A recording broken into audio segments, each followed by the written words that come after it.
Tuhan bersamamu.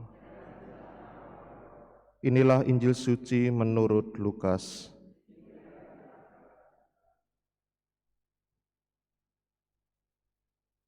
Sekali peristiwa, Yesus bersabda, "Celakalah kalian, hai orang-orang Farisi, sebab kalian membayar persepuluhan dari selasih, inggu, dan segala jenis sayuran, tetapi kalian mengabaikan keadilan dan kasih Allah.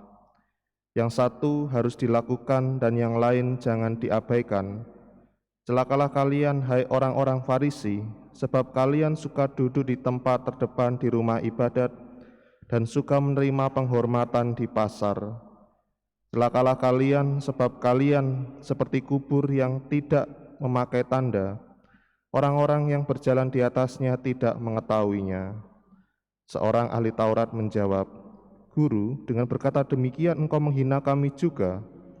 Tetapi Yesus berkata lagi, "Celakalah kalian juga, hai ahli-ahli Taurat, sebab kalian meletakkan beban-beban yang tak terpikul pada orang, tetapi kalian sendiri tidak menyentuh beban itu dengan satu jari pun." Demikianlah sabda Tuhan.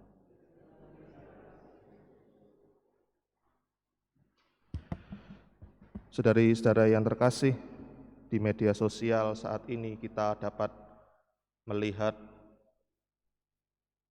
banyak konten kreator itu membuat sebuah eksperimen sosial dengan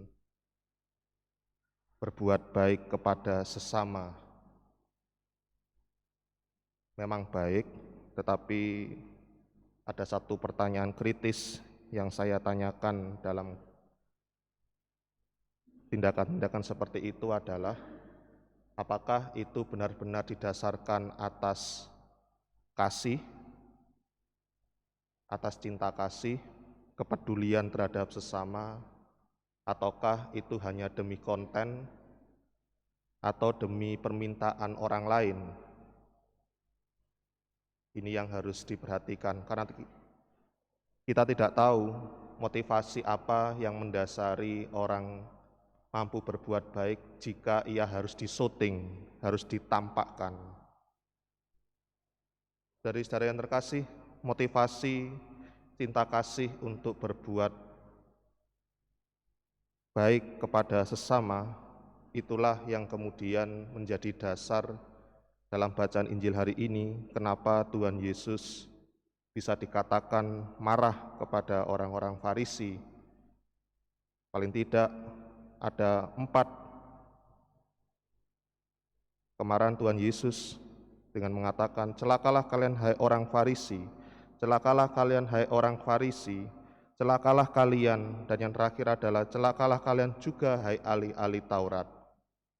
Bahwa sebenarnya secara adat istiadat tradisi mereka telah baik melakukannya, tetapi kebaikan mereka dipertanyakan oleh Tuhan Yesus, apakah mereka melakukannya itu dengan sepenuh kasih, dengan cinta terhadap sesama dan terhadap Tuhan.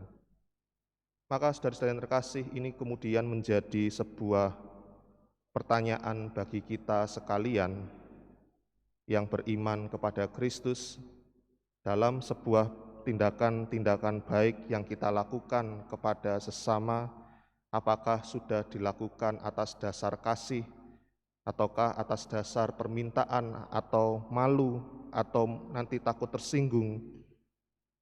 Dan di sini kemudian dalam bacaan pertama kita akan juga melihat bagaimanakah kalau kita hidup di dalam kasih, berarti itu kita hidup di dalam roh. Dan cara mengetahuinya bahwa bagaimana kita hidup di dalam roh atau hidup di dalam daging, Rasul Santo Paulus kepada jemaat di Galatia memberikan tanda-tanda lewat buah-buah roh dan buah-buah mereka yang hidup di dalam daging. Maka saudara-saudara yang terkasih, sebagai umat beriman, selain kita melakukan tindakan baik kepada sesama, mari kita juga melihat ke dalam diri kita, mendiskresi, melihat situasi batin kita selama ini kita hidup di mana, di dalam daging ataukah roh. Maka kalau kemudian entah itu hidup di dalam roh ataupun di dalam daging, adalah sebuah perjuangan kita untuk selalu hidup di dalam roh itu sendiri, agar kita dapat merasakan damai Tuhan.